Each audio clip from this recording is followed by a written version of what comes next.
বিসমিল্লাহির রহমানির রহিম। পরম করুণাময় ও অসীম দয়ালু আল্লাহর নামে শুরু।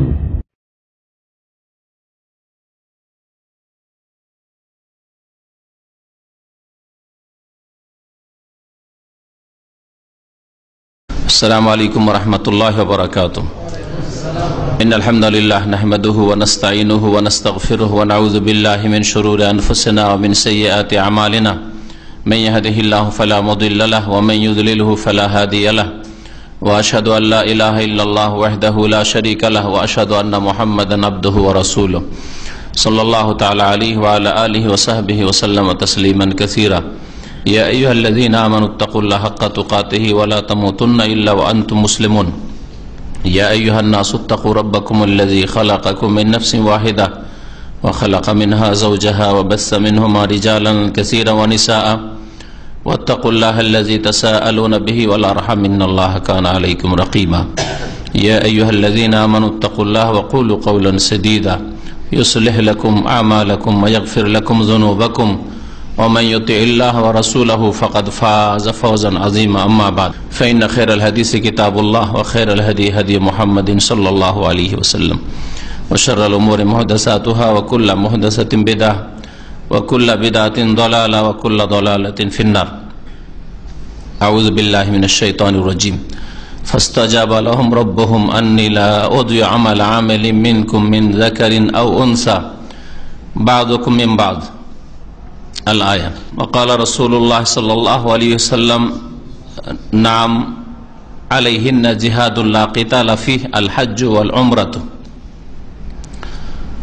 সম্মানিত ভাতৃমণ্ডলী, আল্লাহ পাক রব্বুল আলামিনের সমস্ত প্রশংসা, সালাত এবং সালাম নাজিল হোক নবী মুহাম্মদ রাসূলুল্লাহ সাল্লাল্লাহু আলাইহি সাল্লামের উপর।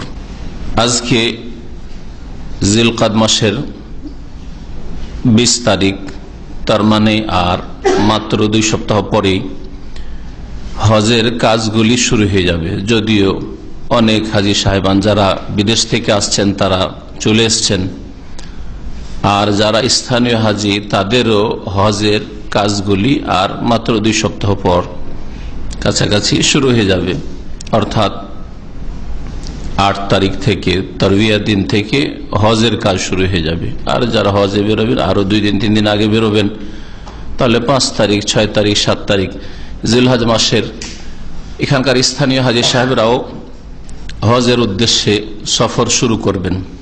গত সপ্তাহের আগের সপ্তাহে হাজীদের জন্য বেশ কিছু উপদেশ আলোচনা করা হয়েছিল। আজকে বিশেষ একটি আলোচনা হবে হজ সম্পর্কে বা উমরা সম্পর্কে। তা হচ্ছে মা বোনদের হজ এবং উমরা, মহিলাদের হজ এবং উমরা। আল্লাহ পাক রব্বুল আলামিন যেমন ভাবে পুরুষদের বিধিবিধানের ক্ষেত্রে গুরুত্ব দিয়েছেন, নবী করিম সাল্লাল্লাহু আলাইহি ওয়াসাল্লাম তা বর্ণনা করেছেন, তেমনি নারীদের মাসাইলের ক্ষেত্রে, বিধিবিধানের ক্ষেত্রে কোরআন এবং হাদিসে বিস্তারিত আলোচনা করা হয়েছে। অধিকাংশ ক্ষেত্রে নারী পুরুষের হুকুম আহকাম বিধিবিধান একই রকমের, তবে বেশ কিছু ক্ষেত্র রয়েছে যেহেতু আল্লাহ পাক সৃষ্টিগতভাবে পার্থক্য রেখেছেন নারী পুরুষদের মাঝে, সেই জন্য আমলের বিভিন্ন হুকুম আহকামের ক্ষেত্রে, বিধিবিধানের ক্ষেত্রে, মাসাইলের ক্ষেত্রেও পার্থক্য রয়েছে। এই জন্য বিশেষভাবে আজকের আলোচনা হবে মা বোনদের হজ এবং উমরা এবং তাতে বিশেষ যেসব মাসাইল তাদের সাথে সম্পর্কিত রয়েছে সে বিষয়গুলি। আল্লাহ পাক রব্বুল আলামিন কোরআনে কারীমের সূরা আলে ইমরানের আয়াত নম্বর 175 ইরশাদ করেছেন, আর তার আগে বেশ কিছু দুয়া আল্লাহ পাকের নেক বান্দা, যাদেরকে আল্লাহ পাক উলুল আলবাব বলে আখ্যায়িত করেছেন, বুদ্ধিমান, জ্ঞানী, এইসব লোকদের আল্লাহ পাক কিছু গুণ বর্ণনা করেছেন। আল্লাযীনা ইয়াযকুরুনাল্লাহা কিয়ামান ওয়া কুউদান ওয়া আলা জুনুবিহিম, যারা দাঁড়িয়েও আল্লাহ পাককে স্মরণ করে, বসেও আল্লাহ পাককে স্মরণ করে, আর শুয়েও আল্লাহ পাককে স্মরণ করে। আর সকাল থেকে সন্ধ্যা পর্যন্ত যেসব জিকির আজকার রয়েছে, যেসব ইবাদত বন্দেগী রয়েছে, ভালো করে যদি চিন্তা করে দেখেন তো কিছু ইবাদত বন্দেগী ফরজ হোক আর মুস্তাহাব নফল হোক, দাঁড়িয়ে করতে হয়, কিছু বসে করতে হয়, কিছু শুয়ে, বিছানা যখন শুয়ে গেলেন বেশ কিছু জিকির আজকার যেগুলি পাঠ করতে হয়। আর ফরজ ইবাদত বন্দেগীর ক্ষেত্রেও, যেমন ফরজ সালাত, ফরজ নামাজের ক্ষেত্রেও যে ব্যক্তি দাঁড়িয়ে নামাজ পড়তে পারে না সে বসে পড়বে, যে বসে পড়তে পারে না সে শুয়ে বিছানায় লম্বা হয়ে সালাত আদায় করবে। সুতরাং আল্লাহ পাক রব্বুল আলামিনের কথা ওই ক্ষেত্রেও প্রযোজ্য যে আল্লাযীনা ইয়াযকুরুনাল্লাহা কিয়ামান ওয়া কুউদান ওয়া আলা জুনুবিহিম। আর সবচেয়ে বড় জিকির ওয়াকিমিস সালাতা লিযিকরি, আমার স্মরণের উদ্দেশ্যে, আমার জিকিরের উদ্দেশ্যে সালাত কায়েম করো। কোরআনে কারীমের তিলাওয়াত এবং তার অর্থ বুঝা, এটা হচ্ছে অত্যন্ত গুরুত্বপূর্ণ। আল্লাহ পাক রব্বুল আলামিনের জিকির, আল্লাহ পাকের উপদেশ চর্চা করা। আল্লাহ পাক রব্বুল আলামিন তারপরে মুমিনদের বেশ কিছু দোয়া উল্লেখ করেছেন, ওইসব জ্ঞানীদের, বুদ্ধিমানদের বেশ কিছু দোয়া উল্লেখ করেছেন কয়েকটি আয়াতে। তারপরে আল্লাহ পাক বলছেন ফাস্তাজাবা লাহুম রাব্বুহুম, আল্লাহ পাক তাদের ডাকে সাড়া দিলেন। যেসব মুমিন মুমিনাত নারী পুরুষ আল্লাহ পাকের কাছে এই দোয়াগুলি করে, আর এই রকম যে কোনো দোয়া করে, সে কোরআনী দোয়া হোক, রাসূলুল্লাহ সাল্লাল্লাহু আলাইহি ওয়াসাল্লামের হাদিসে বর্ণিত দোয়া হোক, অথবা নিজের ভাষায় দোয়া হোক, ফাস্তাজাবা লাহুম রাব্বুহুম, মুমিন মুমিনাত ঈমানদার মহিলা পুরুষ এরা হচ্ছে জ্ঞানী, আর এদের এই ধরনের দোয়াগুলি এরা করে থাকে। আল্লাহ পাক তাদের দোয়াই সাড়া দিলেন। ফাস্তাজাবা লাহুম রাব্বুহুম, তাদের প্রতিপালক তাদের দোয়া শুনলেন, দোয়া কবুল করলেন। আর আল্লাহ পাক ঘোষণা করলেন আন্নী লা উযীউ আমালা আমিলিন মিনকুম মিন যাকারিন আও উনসা। আল্লাহ পাক ঘোষণা করলেন যে আমি বিনষ্ট করি না, ব্যর্থ করি না, নিষ্ফল করে দিন। আন্নী লা উযীউ আমালা আমিলিন, যে কোনো কর্মকারীর কর্ম, যে কোনো আমলকারীর আমল। আপনি একজন বৃদ্ধ পুরুষ মানুষ, আপনার আমলকে আল্লাহ নষ্ট করবেন না যদি আপনি ইমানের অবস্থায় থাকেন। আপনি যুবক মানুষ, আপনি এমনকি নাবালক যেটুকু ভালো আমল করবে আল্লাহ পাক তার উপর তাকে প্রতিদান দেবেন, যদিও আল্লাহ পাক তার উপর বিধিবিধান ফরজ করেননি। কিন্তু নাবালক অবস্থায় নাবালক নাবালিকা যদি ইবাদত বন্দেগী করে, আমল করে, তো আল্লাহ পাক রব্বুল আলামিন তার উপর উত্তম প্রতিদান দেবেন। আন্নী লা উযীউ আমালা আমিলিন মিনকুম, তোমাদের মধ্যে কারো আমল, কোন কর্মকারীর, কোন আমলকারীর আমলকে আমি নষ্ট করি না, নষ্ট করব না, ব্যর্থ করব না। যে যা করবে অবশ্যই ফল পাবে। মিন যাকারিন আও উনসা, পুরুষ হোক অথবা নারী। তাই আল্লাহ পাক রব্বুল সমানভাবে পুরুষ নারীর আমলের কথা উল্লেখ করেছেন। পুরুষ আমল করলেও যেমন আল্লাহ পাক উত্তম প্রতিদান দেবেন, তেমন মা বোনের আমল করলেও আল্লাহ পাক রব্বুল আলামিন তাদেরকে উত্তম প্রতিদান দেবেন। বরং নারীদেরকে অনেক ক্ষেত্রে আল্লাহ পাক রব্বুল আলামিন ছাড় দিয়েছেন, আর দায়িত্ব অল্পই দায়িত্ব দিয়েছেন তুলনামূলক। যদি পুরুষদের সাথে তুলনা করা হয় তো নারীদেরকে আল্লাহ পাক রব্বুল আলামিন অল্পই দায়িত্ব দিয়েছেন।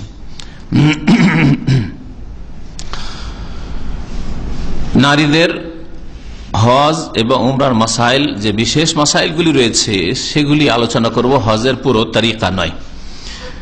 নারীদের হজ সম্পর্কে বলার আগে হজ সম্পর্কে আমাদের জেনে রাখতে হবে যে বাইতুল্লাহর হজ পুরো উম্মতে মুসলিমার উপর ফরজে কিফায়া, মানে প্রতি বছর বাইতুল্লাহর হজ হইতে হবে, এটা জাতির ওপর, মুসলিম উম্মার ওপর ফরজ। ধরেন যদি কোন এমন বছর হয় যে কোন মুসলমানই গেল না, এই বছর আমরা যাব না, হজ করব না, তাহলে গোটা উম্মতের মানুষ গুনাহগার হবে, সারা বিশ্বের সমস্ত মুসলিম গুনাহগার হবে। যেমন একটা গ্রামে জানাজা ছিল, জানাজা পড়তে কেউ গেলেন না গ্রামের, তাহলে সকলেই গুনাহগার। একে বলা ফরজে কিফায়া। তাহলে বাইতুল্লাহর হজ করা উম্মতে মুসলিমার উপর প্রতি বছর ফরজে কিফায়া, প্রতি বছর হজ হইতে হবে। আর প্রত্যেক মুসলিমের উপর এক এক করে ব্যক্তি হিসাবে প্রত্যেক মুসলিমের উপর হজ ফরজ হবে। হজ ফরজ হওয়ার জন্য যেসব শর্তাবলী রয়েছে সেসব শর্ত যদি তার মধ্যে পাওয়া যায়, তাহলে জীবনে কতবার হজ ফরজ? একবার ফরজ। আল হাজ্জ মাররা, হজ হচ্ছে জীবনে একবার। এটা হচ্ছে ফরজ। ফামান জাদা, এর বেশি কেউ যদি হজ করে তাহলে ফাহুয়া তাতাউ, সেটা হচ্ছে নফল অতিরিক্ত। ওমা জাদা আন যালিকা ফাহুয়া তাতাউ। হজ ইসলামের পঞ্চম স্তম্ভ, আর এটি হচ্ছে মা বোনদের ক্ষেত্রে, বিশেষ করে যেসব মা বোনরা আমার এখানে সরাসরি আলোচনা শুনছেন পর্দার আড়াল থেকে, তাদেরকে বিশেষভাবে বলছি যে আজকে মনোযোগ দিয়ে শুনবেন, কারণ আপনাদের মাসাইল আলোচনা করা হচ্ছে। আর যেসব ভাইয়েরা এখানে বসে আছেন তারা ভাববেন না যে তাহলে আমরা ঘুমাই, কারণ আপনাদেরও বাড়িতে পরিবার আছে, হ্যাঁ, কারো স্ত্রী আছে, বোনেরা আছে, মা খালা আছে, যাদেরকে দিন শিখাতে হবে, এটা আপনাদের ফরজ দায়িত্ব। হ্যাঁ, অনেকে আছেন যে এখানে হয়তো ফ্যামিলি নেই, কিন্তু দেশ থেকে হজে আপনার মা আসবে বা আসছে, এবার হয়তো আসছে বা এসেছে, অথবা আগামীতে আসবে, যাদেরকে হজ সম্পর্কে সঠিক জ্ঞান দিতে হবে। কারণ হজের বিষয়েও বহু ভেজাল রয়েছে। আজকাল যে সব কিতাব উঠিয়ে দেওয়া হয় হাজিদের হাতে মুআল্লিমদের মাধ্যমে, ওখান থেকে যখন হজে বেরোই অধিকাংশ কিতাবগুলি বিদআতি কিতাব দেওয়া হয়। যেমন এক হাজি সাহেব এবারে টেলিফোন করছেন যে আমাকে হজ অফিস থেকে, মানে দেশ থেকে যে হজের কিতাবটা দিল, সেই কিতাবটাতে তো প্রত্যেক চক্করে একটা করে দোয়া আছে, তাওয়াফের আসাফ আমার সাইদ। আমি বললাম সবগুলি ভুয়া, জাল, কোন জাল হাদিসেও নেই, মানুষের গড়া হাদিস সহিহ বা হাসান, এগুলো আমলযোগ্য মকবুল। তারপর হাদিস জয়ীফ, দুর্বল, সন্দেহযুক্ত, সুতরাং তার উপর আস্থাই করা যাবে না। হাদিস জাল, একেবারে ডাহা মিথ্যা। জাল যেগুলো ডাহা মিথ্যা এইরকমও নয়, মানে এমন জালের জাল যে কোন জাল হাদিসে কিতাবও নেই, 7 চক্করে সাধ্য। কথা বুঝতে পেরেছেন? তারপরে বেশ কিছু দোয়াতে সংযোজন আছে, না বাড়াইলে মজা লাগে না। যেমন আজকাল কিছু লোকের আছে লবণ বেশি খেয়ে খেয়ে আর ঝাল বেশি খেয়ে খেয়ে, আর বিরিয়ানিতে ঝাল দেওয়া আছে, তরকারিতে ঝাল দেওয়া আছে, তারপর কাঁচা মরিচ নিয়ে, কাঁচা মরিচ না হলে ভাত ঢুকছে না, ঠিক না? হ্যাঁ, অতিরিক্ত ঝাল খাওয়া অভ্যাস হয়ে গেছে। তেমনি বিদাতীদের অবস্থা, নবী করিম সাল্লাল্লাহু আলাইহি সাল্লামের সহিহ দোয়া বর্ণনা করা হয়েছে, সেটা পড়ে যথেষ্ট হচ্ছে না, মন ভরছে না, আরো কিছু পড়তে হবে। যেমন এক হাজি সাহেব টেলিফোন করছেন আর বলছেন যে শেখ, মক্কা যাচ্ছি মদিনা থেকে, এখন প্রথম মদিনা নেমেছি, তাহলে বলেন যে মক্কা গিয়ে বেশি বেশি কি আমল করব?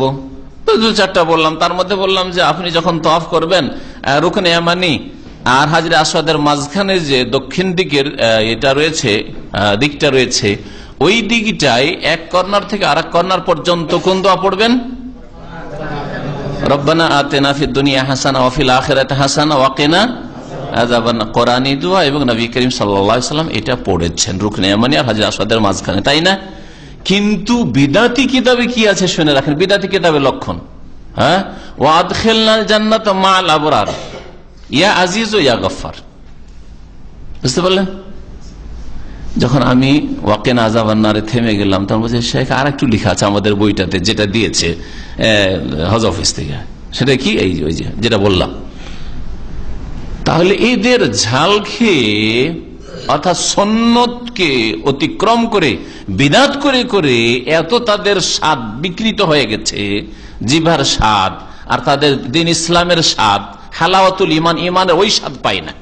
সুন্নত মেনে যে হালাওয়াতুল ইমান, ইমানের টেস্ট আছে, ওটা পাই না, স্বাদ লাগে না, যার ফলে বিদআত না করলে মজা লাগে না। ওয়াকিনা আযাবান নার ইয়া রাসূলুল্লাহ, যেন সে বলছে যে আপনি তো এত দূর পড়েছেন, কিন্তু আমাদের জন্য এতটা যথেষ্ট না, আপনার জন্য সেটা হইতে পারে, আপনার সাহাবীদের জন্য এটা হইতে পারে, স্বর্ণ যুগের জন্য হইতে পারে, কিন্তু আমরা খারাপ যুগের লোক, আমাদের জন্য আরো কিছু দরকার। ওই জন্য ওয়াদখিলনাল জান্নাতা মা'আল আবরার ইয়া আজিজ ইয়া গফফার বাড়াইতে। অর্থ ভালো হইলে আপনাকে বাড়াবার অধিকার দেওয়া হয়েছে। রোজার ক্ষেত্রে দেখেন, আল্লাহ মাল্লাকা সোম তো মাঝখানে বাড়িয়েছে, তাবলীগ নেশায় ফাজাইল আমলেও বাড়ানো আছে, প্রসিদ্ধ দোয়া বলে, আর কি অবিকা আমানত ওয়া আলাইকা তাওয়াক্কালতু, 2টো বাক্য বাড়ানো হয়েছে। এইভাবে অধিকাংশ দোয়াতে দেখবেন যদি সুন্নতি দোয়া হয়, আগে না হয় পরে না হয় মাঝখানে বাড়ানো হয়েছে। এগুলি হচ্ছে বিদআত। তো এইরকম বহু ভুল ভ্রান্তি রয়েছে। আমাদের হজগুলিতে। সুতরাং হজ আমাদের ঠিক করে যেতে হবে, পুরুষদেরকে নারীদেরকে। যারা বাইরে থেকে শুনছেন অথবা শুনবেন আগামীতে আমাদের আলোচনাগুলি, তাদেরকেও সম্বোধন করে বলছি যে হজ করার আগে হজটাকে ঠিক করে যাবেন। মহিলা যদি হজে যায় তাহলে নিজে হজটা ঠিক করে যাবে, অথবা তার অভিভাবক তাকে হজ ঠিকভাবে শিখিয়ে দিয়ে, মানে যে সাথে আছে আমি যা করবো তাই করবে না, এভাবে অজ্ঞ করে নিয়ে যাবেন না, হজ শিখিয়ে সাথে করে নিয়ে যাবেন। হজ মহিলাদের ক্ষেত্রে জিহাদ স্বরূপ। নবী করিম সাল্লাল্লাহু আলাইহি সাল্লামের হাদিস, মা আয়েশা রাদিয়াল্লাহু তাআলা আনহা বর্ণনা করেছেন, আন্নাহা ক্বালাত ইয়া রাসূলুল্লাহ, মা আয়েশা রাদিয়াল্লাহু তাআলা বললেন, হে আল্লাহর রাসূল, হাল আলান নিসাই জিহাদুন, মহিলাদের কি জিহাদ ফরজ? মহিলাদের কি জিহাদ করতে হবে? জিহাদের তিনটা স্তর আছে। একটা হচ্ছে বল প্রয়োগ করা জিহাদ, যার শীর্ষ স্থান হচ্ছে প্রয়োজনে, আর সেটা আমিরুল মুমিনিন করবেন, ইমামুল মুসলিম দেশের সরকার করবেন, আর সরকারের নেতৃত্ব হইতে হবে মুসলিম ইমানদার দায়িত্বশীলের নেতৃত্ব হইতে হবে। সেটা হচ্ছে সশস্ত্র জিহাদ, যখন প্রয়োজন হবে। এটা হচ্ছে উচ্চ স্তর, ওইটার নামই শুধু জিহাদ নয়। আর আরেকটা জিহাদ হচ্ছে কথার জিহাদ, সেই কথাটা আপনি বলে করেন আর না হয় লিখে করেন। আর সর্বনিম্ন একটা জিহাদ আছে, সেটা হচ্ছে অন্তরে অন্যায়কারীদেরকে ঘৃণা করে প্রতিবাদ জানানো, তাদের সাথে কোনো সহযোগিতা না করা। তারা যেসব পাপের আড্ডাখানায় বসে আছে, পাপ ছড়াচ্ছে, সেখানে অংশ না নেওয়া। ছোট্ট একটা উদাহরণ, একজন বিড়ি খাচ্ছে, সিগারেট খাচ্ছে, পান বানাচ্ছে, পানের খিলি আর জর্দা চার খাচ্ছে, আর মজলিসে বসে বসে গল্প করছেন, ধোঁয়া ছাড়ছে, আপনি সিগারেট খান না, হ্যাঁ মুসল্লি মানুষ, কিন্তু সিগারেটের ধোঁয়া আপনাকে লাগছে, বসে আছেন আপনি দুনিয়ার গরজে গল্প করছেন, না আপনার মধ্যে জিহাদ নেই, সর্বনিম্ন জিহাদও নেই। অন্তরের ঘৃণা যদি থাকতো নাকি কাপড়টা দিতেন আর ওখান থেকে সরে যেতেন। ফালা তাকুদ বাদা যিকরা মাল কওমি যালিমিন, আল্লাহ পাক রব্বুল আলামিন বলছেন যে উপদেশ আসার পরে জালেমদের সাথে বসবে না তুমি। কোরআনের আয়াত, কোরআনে কারীমে এই মাসলা মজুদ রয়েছে যে কোনো গুনার কাজে কেউ বসে আছে ওই মজলিসে বসবেন না। তাসের মজলিস হোক, আর মদের মজলিস হোক, আর জর্দার পানের মজলিস হোক, আর বিড়ি সিগারেটের মজলিস হোক, আর এইরকমের যে কোনো মজলিস, পাপের মজলিস হোক না কেন, গীবতের মজলিস হোক, সমালোচনা গীবত করছে, আপনি উঠে পড়েন, কিছুই যদি না বলতে উঠে পড়েন। ফালা তাকুদ বাদা যিকরা মাল কওমি যালিমিন। তো অন্তর থেকে ঘৃণা করাও জিহাদ। ইমাম ইবনুল কাইয়িম রাহমাতুল্লাহ আলাইহি বিস্তারিত এই তিনটি স্তরের কথা উল্লেখ করেছেন। আপনি যতদূর পর্যন্ত পৌঁছিতে পারছেন আপনাকে পৌঁছিতে হবে। অন্তরের জিহাদ সকলে করতে পারবেন, কথার জিহাদ যার কাছে কোরআন হাদিসের জ্ঞান আছে করতে পারবেন। যতটা আপনার সব ক্ষেত্রে জ্ঞান নেই, যতটা তৌহিদ সম্পর্কে জ্ঞান আছে, সুন্নাত সম্পর্কে বিশেষ একটা মাসলা সম্পর্কে জ্ঞান আছে, সেই ক্ষেত্রে একটা লোক ভুল করছে, আপনি ভুলটা সংশোধন করে দিতে পারবেন। এটা আপনার জিহাদ। জিহাদ মানে প্রচেষ্টা চালানো। জিহাদের শাব্দিক অর্থ হচ্ছে জহদ, মানে পরিশ্রম করা, প্রচেষ্টা চালানো। নবী করিম সাল্লাল্লাহু আলাইহি সাল্লামকে মা আয়েশা রাদিয়াল্লাহু তাআলা আনহা জিজ্ঞাসা করলেন, ইয়া রাসূলুল্লাহ, হাল আলান নিসাই জিহাদুন, মহিলাদের উপর জিহাদ কি ফরজ? ক্বালা নাম আলাইহিন্না জিহাদুন লা কিতালা ফিহি, নারীদের উপর এমন এক জিহাদ ফরজ আছে বা আবশ্যক যাতে কোন সশস্ত্র যুদ্ধ নেই। তাহলে এমনও জিহাদ আছে যাতে কেতাল নেই, মানে অস্ত্র ধরা নেই, মারামারি করা লাগে না। তাদের এমন জিহাদ ফরজ রয়েছে যাতে কোন রকমের লড়াই নেই, সশস্ত্র যুদ্ধ নেই। আল হজ্জ আল উমরাতু, হজ এবং উমরা করা। মুসনাদ আহমদ, ইবনে মাজার হাদিস, হাদিসের সনদ সহিহ। সহিহ বুখারীতে রয়েছে অন্য আরেক ভাষায়, আন্নাহা ক্বালাত, আয়েশা রাদিয়াল্লাহু তাআলা বলেন, ইয়া রাসূলুল্লাহ, নারাল জিহাদ আফজালুল আমাল। আমরা কোরআন এবং হাদিস যতটা শিখলাম আপনার কাছ থেকে, তাতে দেখতে পাচ্ছি যে জিহাদটা হচ্ছে সবচেয়ে ভালো আমল আর কষ্টকর আমল। জিহাদটা দেখছি কি সবচাইতে উত্তম উৎকৃষ্ট আমল, আফজালুল আমাল। আফালা নুজাহিদ, তাহলে কি আমরা মহিলারা জিহাদ করব না? শুধু পুরুষরাই জিহাদ করবে, বদর হতে যাবে আর খন্দকে যাবে, আমরা যাব না?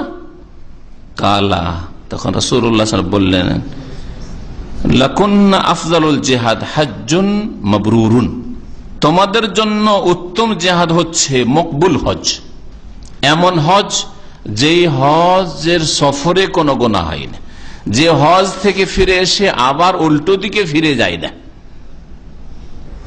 হজ্জে মাবরুর। যেই হজ হালাল পয়সা দিয়ে করা হয়, হজের সফরে গুনাহ করলেন না, তার আগে হজের জন্য যে সম্বল নিলেন, রাস্তা খরচ, তা হালাল, আর হজ থেকে ফিরে এসে আপনার ঈমান আমলের উন্নতি হইল, অবনতি না, বা যেই নিলেন ওই অবস্থায় ফিরে চলে আসলেন কুকুরের লেজের মতো, ওই রকম না, সোজা হবেন, বাঁকা ছিলেন সোজা হবেন, এখন সংশোধন করে ফিরে আসবেন, নিষ্পাপ শিশুর মতো হয়ে এসছেন, সুতরাং এখন নতুন খাতা খুলে সেই খাতাকে গুনাহ দিয়ে কালো করিয়েন না, ময়লা যুক্ত করিয়েন না। লাকুন না কেউ কেউ পড়েছে, এটা কি কেউ কেউ পড়েছে লাকিন, লাকিন আফজালুল জিহাদ, তবে কিন্তু তবে উত্তম জিহাদ হচ্ছে হজ্জুন মাবরুর, এমন হজ যা আল্লাহর দরবারে কবুল হয়, আল্লাহর কাছে কবুল হয়। হজের বেশ কিছু হুকুম আহকাম রয়েছে যেগুলি শুধু মহিলাদের জন্য, পুরুষের জন্য নয়। তার মধ্যে একটি হচ্ছে মাহরাম হওয়া। মাহরাম মানে এমন পুরুষ ব্যক্তি যে হয়তো সেই মহিলার স্বামী, আর না হলে এমন পুরুষ ব্যক্তি যে যার সাথে তার বিবাহ কি শুধু হারাম বললে চলবে, স্থায়ীভাবে হারাম, স্থায়ীভাবে হারাম। কেন এই কথা বললাম? বহু মহিলা আছে অস্থায়ীভাবে সবার জন্য হারাম, অস্থায়ীভাবে অনেকের জন্য হারাম, না হলে সবার জন্য হারাম। যেমন যে কোনো বিবাহিতা মহিলাকে বিবাহ করা সকলের জন্য হারাম। কি বুঝলেন? আল্লাহ কোরআনে বলেন ওয়াল মুহসানাত, পঞ্চম পারার প্রথম আয়াত কোরআনে কারীমে এই বিষয় রয়েছে। ওয়াল মুহসানাতু মিনান নিসাই, আল মুহসানাত মানে এখানে আল মুতাযাওয়াজাত, বিবাহিতা মহিলা। হারাম, যেসব হারামকে আল্লাহ গণনা করেছে, হুররিমাত আলাইকুম উম্মাহাতুকুম, মা দিয়ে শুরু করেছেন, আর আল মুহসানাতু মিনান নিসাই, মুহসানাত মানে বিবাহিতা, বিবাহিতা মহিলা যে বিবাহিতা হয়ে গেছে, ওর স্বামী অলরেডি আছে, এখনো তালাক দেয়নি, একবারে বিচ্ছিন্ন হয়নি তালাক দিয়ে, এমনকি তালাক দিয়ে যদি ইদ্যতের মাঝে থাকে, 3 মাসিক বা 3 মাস যে ইদ্যত, এর মধ্যে আছে, হালাল হয়নি এখনো, তার আগের স্বামীর বন্ধনে এখনো আছে, ওর এখনো ফিরিয়ে নেওয়ার সময় আছে, যখন আর ফিরিয়ে নেওয়ার সময় নয়, 3 মাসিক পার হয়ে চলে গেছে, বায়না হয়ে গেছে, বিচ্ছিন্ন হয়ে গেছে, অথবা 3 তালাক হয়ে গেছে 3 বারে, আর তারপরে চিরতরে এখন হারাম হয়ে গেছে, তখন আপনার জন্য হালাল। বুঝতে পেরেছেন? কোন কাফের বিবি আপনার জন্য হালাল নয় যতক্ষণ পর্যন্ত তার স্বামীর বিবাহ বন্ধনে আছে। মাসলা নতুন লাগছে নাকি শুনে? হ্যাঁ, আর আজকালকার লম্পট লোকেরা কোর্ট ম্যারেজ করে, কেমন করে, কারো বউকে নিয়ে পালিয়ে গেল, আর এই গত বছরের ঘটনা, নিজের ভাবিকে নিয়ে পালিয়ে গেছে, ভাবিকে নিয়ে পালিয়ে, ভাবি এয়ারপোর্টে রাখতে এসছে, 2 ভাই আবার থাকে সৌদি আরবে, আর ভাবি রাখতে আসছে দেবরকে, আসলে ভাবসাব হয়ে গেছে দেবরের সাথে, এয়ারপোর্টে নিয়ে চলে গেছে, বা এখানে ছুটি গেছে, ওকে নিয়ে চলে গেছে বাড়ি থেকে বেরিয়ে। তাহলে বিবাহিতা নয়? বিবাহিতা যদি অমুসলিমের স্ত্রী হয়, কি বললাম, হ্যাঁ, বিবাহ করা যাবে না যতক্ষণ পর্যন্ত তার থেকে বিচ্ছিন্ন না হয়েছে। শরীয়তে যে বিচ্ছিন্ন হওয়ার বিধিবিধান রয়েছে সেগুলি হইতে হবে। হয়তো মহিলা ইসলাম কবুল করে নিয়েছে, আর সেই কাফেরের কাছে থাকা তার জন্য জায়েজ নাই, এটা হইতে পারে। সেসব মাসলাই যাচ্ছি না, কারণ আবার মাসলা থেকে বহু মাসলা বেরিয়ে যাচ্ছে। তো কি বলছিলাম, যে মাহরাম কাকে বলে? মুহরিম না। আবার আমাদের দেশের অনেক আলেমরা বলে একটা মুহরিম, বিনা মুহরিমে মহিলা সব, মুহরিম না, মুহরিম এহরামকারী, যেই মানুষ এহরামের অবস্থায়, হজ উমরার এহরামের অবস্থায় থাকে, ওকে কি বলে? মুহরিম বলে। বুখারীর তরজমা করেছে বাংলাদেশ থেকে একটা, আর ওতে ঠিকাতে লিখছে মুহরিম। তার মানে যে তরজমা করেছে নিশ্চয় আলেম, তাহলে আলেমও অনেকে আছে যারা মাহরাম আর মোহরেমের পার্থক্য বুঝে না। এটা আপনাকে বলে দিলাম যে এইরকম বুখারীর অনুবাদ আর টিকা লিখতে যে যদি মাহরামকে মোহরেম লিখে তাহলে আপনাদের তো ভুল হইতে পারে। এই জন্য শিখা ফরজ, আর সঠিক জায়গা থেকে শিখা ফরজ। মোহরেমের অর্থ আলাদা। আর মাহরাম মানে স্বামী অথবা এমন ব্যক্তি যার সাথে কোন মহিলার স্থায়ীভাবে বিবাহ হারাম, ওই মহিলার জন্য এই পুরুষটা হচ্ছে মাহরাম। তা মাহরাম পুরুষ হয়, মাহরাম পুরুষ আর সাবালক হয়, নাবালক মাহরাম হয় না। 5 বছর 7 বছর 8 বছর 10 বছরের ছেলেকে নিয়ে ঢাকা থেকে চললো দিনাজপুর চিটাগাং বাসে, কার সাথে এলে আমার ছেলে ছিল, কত বড় বলছে 8 বছর 10 বছরের ছেলেকে সাথে নিয়ে আসছে, অসুবিধাটা কি? আর আজকাল তো সেটারও প্রয়োজন হয় না, নারী স্বাধীনতা, একা চলতে দিতে হবে যাতে ধর্ষিত হইতে পারে, যাতে পুরুষদের কাছে শিকার হইতে পারে লম্পটদের কাছে, তাই না? আল্লাহ পাক এদের হেফাজত করতে চেয়েছেন, এরা হেফাজতে থাকতে চায় না।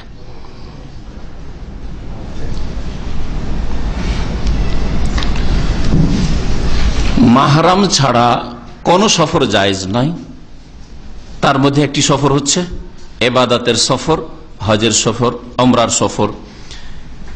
এই সফরে আসতে হলে পুরুষদের যে সব শর্তাবলী রয়েছে সেসব শর্তের সাথে সাথে অতিরিক্ত আরেকটি শর্ত হচ্ছে মহিলাদের উপর হজ ফরজ হওয়ার জন্য কি, যে মাহরাম পেতে হবে। তার একজন পুরুষের হজ ফরজ হওয়ার জন্য যেসব শর্ত, তার মধ্যে একটা হচ্ছে মুসলিম হওয়া, একটা হচ্ছে জ্ঞান বুদ্ধি ঠিক, মস্তিষ্ক বিকৃত পাগল না হয় যাতে করে, আকল বিবেক বুদ্ধি ঠিক থাকে। আর একটা হচ্ছে স্বাধীন হওয়া, তার মানে কৃতদাস গোলাম না হয়, আর সেই যুগ নেই, সুতরাং আজকে এই শর্তের আলোচনার প্রয়োজন নেই। আর এটা হচ্ছে সাবালক হওয়া, সেটা ফরজ হওয়ার জন্য। সাবালক হওয়ার আগে হজ করলে হজ শুদ্ধ হবে, কিন্তু ইসলামের ফরজ আদায় হবে না। ধরেন নাবালক অবস্থায় বাপ মায়ের সাথে হজ করেছে, তাহলে সাবালক বা সাবালিকা হইলে আবার জীবনে ফরজে হজ সচ্ছলতা থাকলে আর হজ ফরজ হওয়ার শর্তাবলী পুরা থাকলে তার জন্য ফরজ হয়ে আছে। আর সাবালক হওয়ার পরে যে কোনো ভাবে বাপ মায়ের সাথে একবার হজ করেছে, 15 বছর 16 বছর বয়সে একবার হজ করে নিয়েছে, হজ ফরজ আদায় হয়ে গেছে। আর একটি শর্ত হচ্ছে আর্থিক সচ্ছলতা, ইস্তিতাআত, মান ইসতাতা ইলাইহি সাবিল। আল্লাহ পাক কোরআনে কারীমে সূরা আলে ইমরানে এই হজের আয়াতে এই কথা উল্লেখ করেছেন, যার কাছে রাস্তার খরচ রয়েছে, সামর্থ্য রয়েছে, যে আমি এই রাস্তা অতিক্রম করে মক্কাতুল মুকাররমা বাইতুল্লাহ পর্যন্ত পৌঁছিতে পারবো। মহিলা পুরুষ সকলের জন্য এই শর্তগুলি, ইসলাম, জ্ঞান সম্পন্ন হওয়া, স্বাধীন হওয়া, সাবালক হওয়া, সাবালক হওয়াটা হচ্ছে ফরজ হওয়ার জন্য, আর আর্থিক সচ্ছলতা। 6 নম্বরে মহিলাদের জন্য শর্ত কি বললাম, মাহরাম পুরুষ থাকা। পুরুষদের জন্য এই শর্ত নেই, তাই না? মহিলার সবকিছু আছে, পয়সা আছে, শিক্ষা দীক্ষা আছে, আমি একা সফর করতে পারবো না। তোমার সাথে যতই শিক্ষিতা হও না কেন, তোমার সাথে একজন সাবালক এমন হয় স্বামী, আর না হলে এমন পুরুষ হইতে হবে যার সাথে স্থায়ীভাবে বিবাহ হারাম। অস্থায়ীভাবে বিবাহ হারাম আরো এটা তো ব্যাপক দিলাম, যে কোনো বিবাহিতার অন্যের সাথে বিবাহ হারাম। আর এমনি উদাহরণ শুনেন,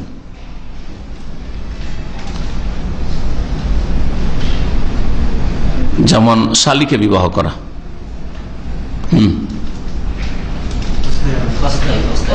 শালীকে বিবাহ করা জায়েজ? জায়েজ কি? স্ত্রী মারা গেছে তাহলে জায়েজ, তাই না? আচ্ছা, স্ত্রী মারা যান, স্ত্রীকে তালাক দিয়েছে, জায়েজ না জায়েজ নয়? জায়েজ। কোন এক সময় আমাকে একজন বলছে যে না, স্ত্রী মারা গেলে জায়েজ হইতে পারে শালীকে বিবাহ, স্ত্রীকে তালাক দিলে আবার কি করে জায়েজ হইতে পারে? হ্যাঁ, জায়েজ হইতে পারে। ওর বোনের চরিত্র ভালো ছিল না, সেজন্য তালাক দিয়েছেন। বাপ মাও জানছে, মেয়ের বাপ মা জানছে আমার মেয়ের চরিত্র ভালো ছিল না বা কোনো দোষ, সেই জন্য তালাক দিয়েছে। এখন সে ওলি যদি চায় যে আমি আর এক মেয়ের ওই ছেলে ভালো ছেলে বিবাহ দেব, দিতে পারে।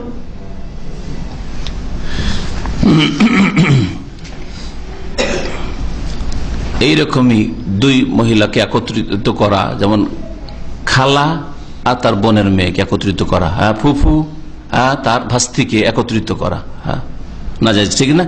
কিন্তু আলাদা আলাদা ভাবে বিবাহ করতে পারে, ঠিক না? তাহলে আপনার স্ত্রীর ফুফুর জন্য আপনি মাহরাম নন, আপনি আপনার স্ত্রীর খালার জন্য মাহরাম নন, হ্যাঁ, আপনি আপনার স্ত্রীর বোন আসতে চাইছে আপনার সাথে, আপনি মাহরাম নন।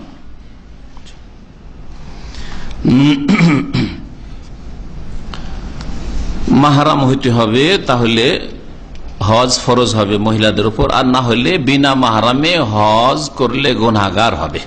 নবী করিম সাল্লাল্লাহু আলাইহি সাল্লামের নিষেধাজ্ঞা লঙ্ঘন করবে, সুতরাং সে নাফরমান হবে আল্লাহ এবং তার রাসূল সাল্লাল্লাহু আলাইহি সাল্লামের। ইবনে আব্বাস রাদিয়াল্লাহু তাআলা আনহুমা বলছেন আন্নাহু সামিআন নবী ইয়াখতুব, নবী করিম সাল্লাল্লাহু আলাইহি ওয়াসাল্লাম একবার খুতবা দিচ্ছিলেন, বক্তব্য করছিলেন, আর বললেন লা ইয়াখলু আন্না রাজুলুন বিইমরাতিন ইল্লা ওয়া মা'আহু যু মাহরাম, কোন পুরুষ লোক অন্য কোন অপর মহিলার সাথে যেন নির্জনতা অবলম্বন না করে।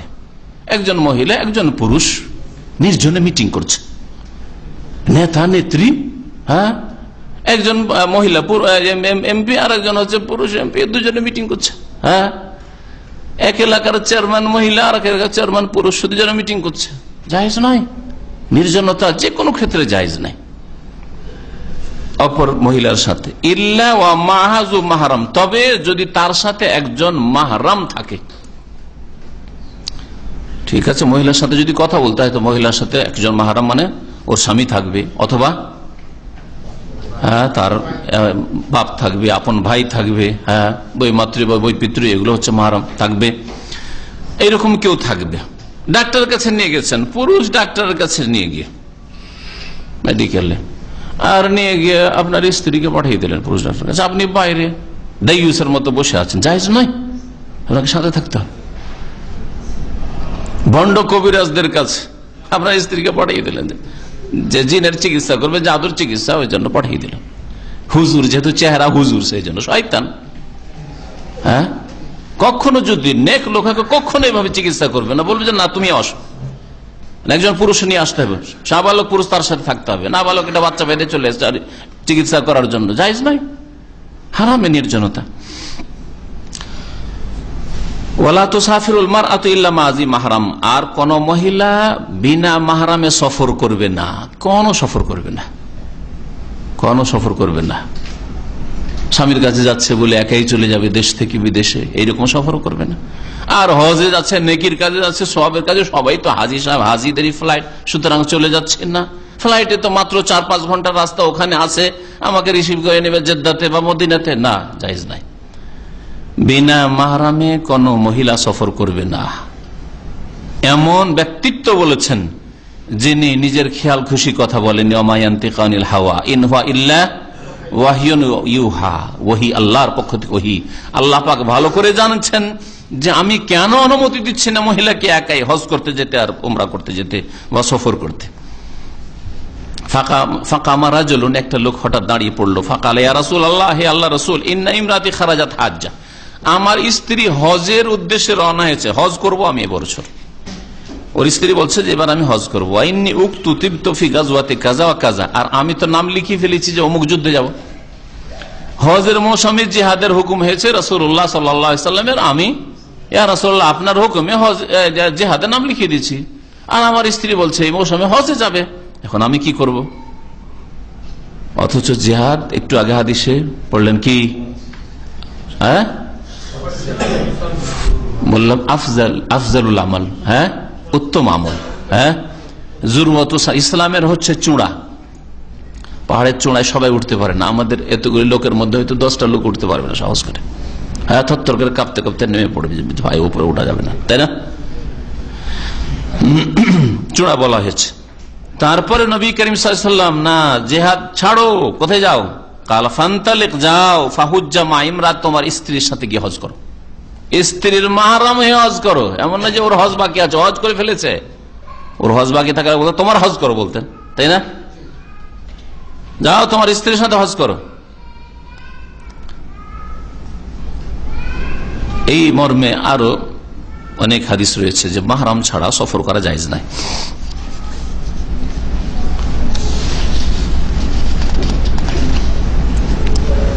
হজের ক্ষেত্রে আরেকটি মহিলাদের মাসলা হচ্ছে যে বদল হজ, ধরেন মহিলার বদল হজ করাইতে হবে, সচ্ছলতা আছে, পয়সা আছে, কিন্তু সুস্থতা নেই। পয়সা আছে, হজ ফরজ, কিন্তু ফরজ কিভাবে আদায় করবে? বদলে কাউকে পাঠাবে। মহিলার জন্য মহিলাই বদল হইতে হবে না পুরুষ চলবে? বলেন। পুরুষ মহিলার হজ করতে পারে, তাই না? হজে বদল করতে পারে। এর বিপরীতটা, একজন পুরুষ লোকের হজ এক মহিলা বদল হজ করতে চাইছে, পারবে না? পারবে না? পারবে। কেন পারবে না? হ্যাঁ, মাহরাম যদি থাকে তার সাথে, মাহরাম তো লাগবে।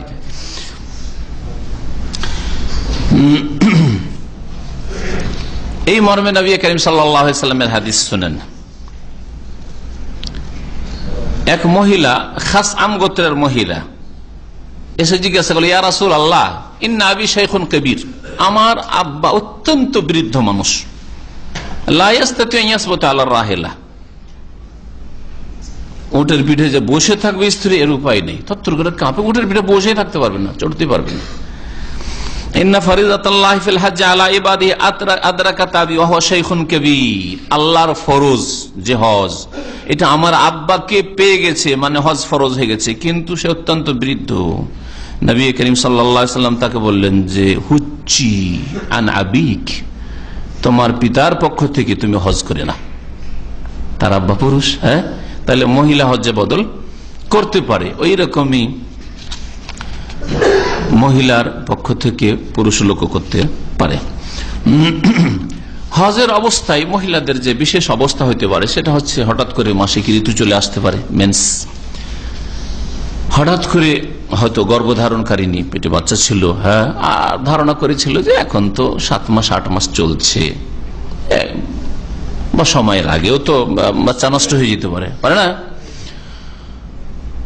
হজ করে চলে আসবো, তারপরে অসুবিধা নেই, চলতে ফিরতে তো আমার অসুবিধা নেই, হজে বেরিয়ে পড়েছে হয়তো এই অবস্থায়, আর এহরামের অবস্থায় বাচ্চা ভূমিষ্ঠ হয়ে গেল, হইতে পারে না? পারে না?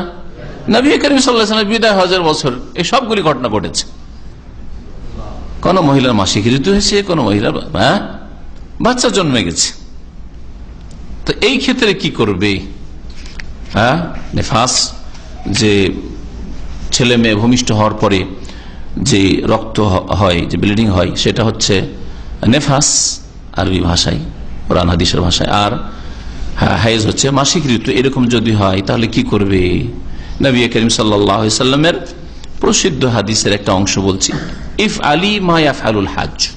মা আয়েশা রাদিয়াল্লাহু তাআলা আনহার এরকম অবস্থা হয়েছিল, মাসিক ঋতু এসেছিল, বলছিলেন হাজিরা যা করে সবগুলি করো, গায়রা, একটি কাজ ব্যতীত, আল্লাহ তাতুফি বিল বাইত, বাইতুল্লাহর তওয়াফ করবে না, বাইতুল্লাহর তওয়াফ করবে না। তো বাইতুল্লাহর তওয়াফ করবে না, তাহলে সাফা মারওয়া সাই করতে পারে, হ্যাঁ, বাইরে থেকে সাফা মারওয়া সাই পর্যন্ত করতে পারে।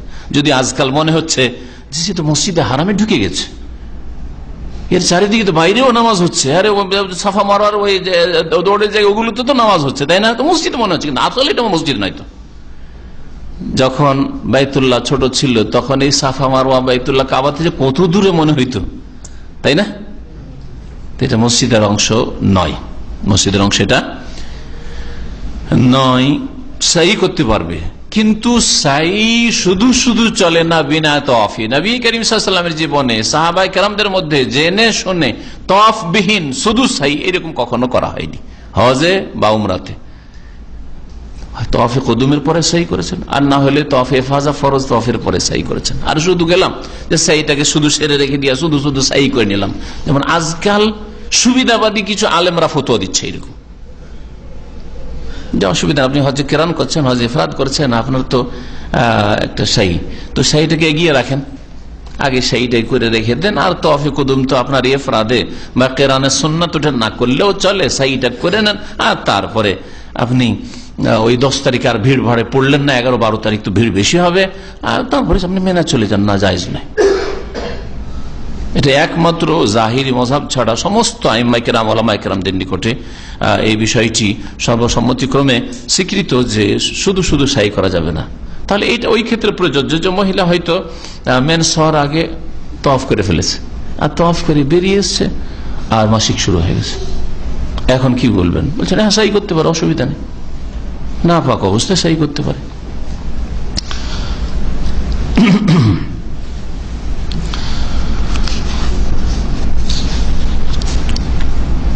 নেফাসের ক্ষেত্রে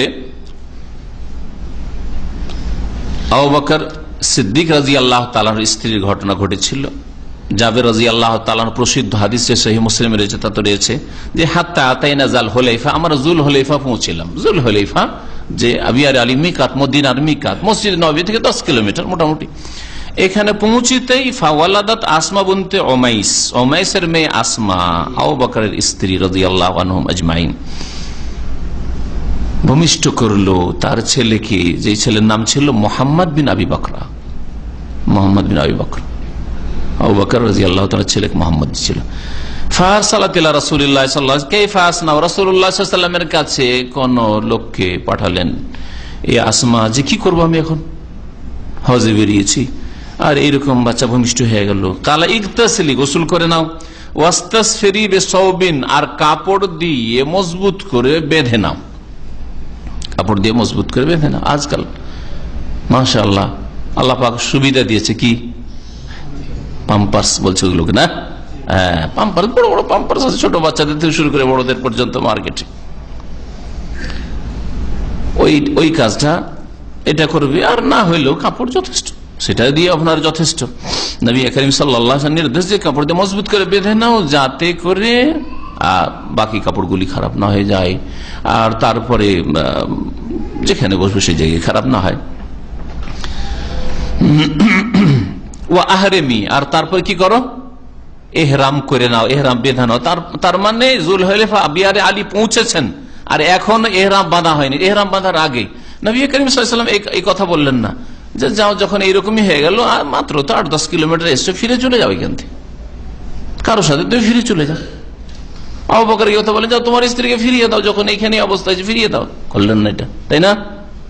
সাথে নিয়ে গেলেন, এহরাম বেঁধে নাও। তাহলে এহরাম বাঁধা যাবে, সবকিছুই করা যাবে, লাব্বাইক পড়বে, জিকির আজকার করবে, সবকিছু করবে, শুধু একটি কাজ করবে না। কি করবে না?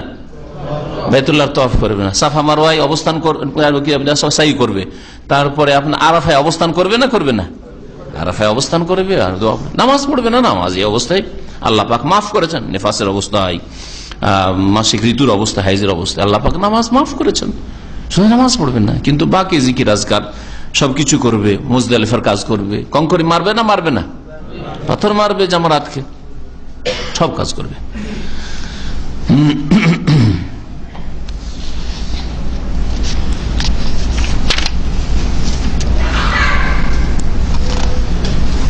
এহরাম যখন বাঁধবে মহিলারা, তখন কি করবে? মহিলারা যখন এহরাম বাঁধবে তখন পুরুষদের মতোই তাদের বিধান গোসল করার। গোসল যেমন পুরুষদের জন্য সুন্নাত, তেমনি মহিলাদের জন্য সুন্নাত। যদি কোনো অসুবিধা না, সুন্নাত ফরজ ওয়াজিব নয় এই গোসল। যদি কোনো অসুবিধা না থাকে, ঠান্ডা লাগার ভয় না থাকে ইত্যাদি, নিজের ক্ষতি হবে, বাচ্চার ক্ষতি হয়ে যাবে যে বাচ্চাকে দুধ দিচ্ছে, এর উপর আশঙ্কা নেই, পরিষ্কার পরিচ্ছন্নতা যা প্রয়োজন তা করবে। অপ্রয়োজনীয় চুল যেমন পুরুষের রয়েছে, মহিলাদের রয়েছে, অপ্রয়োজনীয় চুল যদি আসলে কাটার প্রয়োজন হয়, পরিষ্কার করার প্রয়োজন হয়, তাহলে করবে। আর আজকাল অধিকাংশ হজমরাকারীদেরকে দেখি যে বাথরুমে ঢুকে গেলে আধা ঘন্টা বেরোতে চায় না। বরং আমি অনেকে জিজ্ঞেস করেছি এতক্ষণ কি করে, যারা হয়তো সাথে গেছে, বলছে সবকিছু পরিষ্কার পরিচ্ছন্ন হইলাম। কেন ওখান থেকে পরিষ্কার আসনি? আর মাত্র এই তো 8-10 ঘন্টা সফর করে দামাম থেকে তাই পৌঁছিল, 10 ঘন্টা 12 ঘন্টার সফর করে, বলছে এখানে করা যে সুন্নাত না, ওইখানে করা সুন্নাত নাই। এই ভ্রম ভেঙে দেন, এগুলি সংশোধনের প্রয়োজন রয়েছে। যে সবকিছু সাফ করে মিকাতেই ছেড়ে যেতে হবে, বগল সাফ করতে হবে, মোচ ছোট করতে হবে, আরো কিছু সাফ করতে হবে, সব ওই মিকাতেই করা সুন্নাত, এটা ভুল কথা। মিকাতে করা সুন্নাত নাই। যদি বেড়ে থাকে, আরে নবী করিম সাল্লাল্লাহু আলাইহি ওয়াসাল্লামের জামানায় দূর দূর থেকে সফর, বাড়ি থেকে বেরিয়েছে পরিষ্কার করে, আর রাস্তায় মোজ বড় বড় হয়ে গেছে, হবে না? 15 দিন 20 দিন হয়ে গেছে সফরে, তাহলে প্রয়োজন আছে না? নেই, প্রয়োজন আছে ছোট করার বা পরিষ্কার করার। কিন্তু আপনার কি প্রয়োজন রয়েছে? এখান থেকে বাড়িতে পরিষ্কার করে যান, ওখানে গিয়ে পরিষ্কার করা সুন্নাত নাই। তবে বড় হয়ে থাকলে, হ্যাঁ কাটার প্রয়োজন হইলে সেইখানে গিয়ে পরিষ্কার করা সুন্নাত। যেমন এটা পুরুষদের ক্ষেত্রে, তেমনি মহিলাদের ক্ষেত্রেও।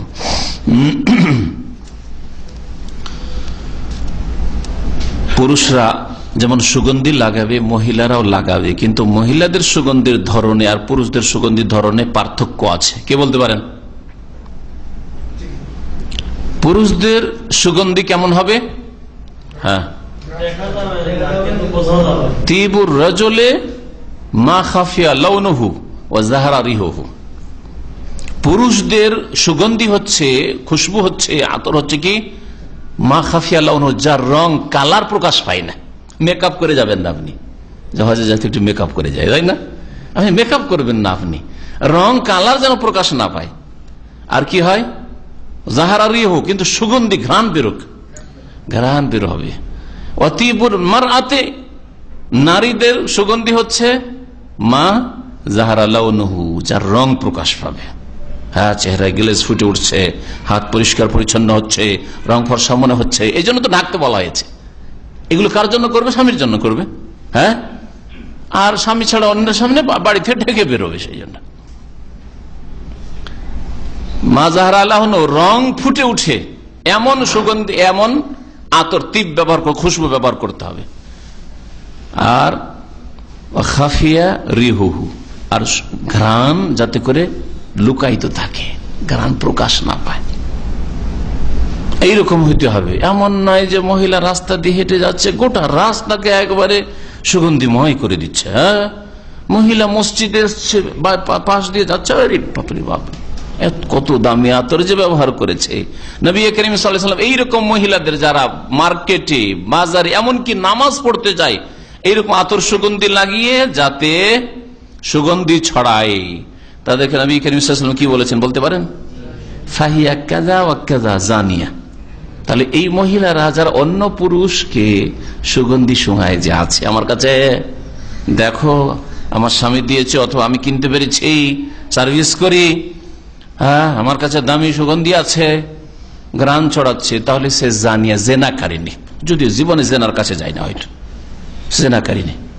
নামাজের অবস্থায়, নামাজে যাচ্ছে, সেখানে গিয়ে যদি এরকম হয়, তারপরে নবী করিম সাল্লাল্লাহু আলাইহি ওয়াসাল্লাম বলেছেন ওয়ালিয়াখরুজনা তাফিলাত। এই জন্য নবী করিম সাল্লাল্লাহু আলাইহি ওয়াসাল্লাম বলেছেন, দেখো মহিলাদের জন্য কিন্তু বাড়িতে নামাজ পড়া ভালো, আর যদি যেতে চাই তো বাধা দিও না।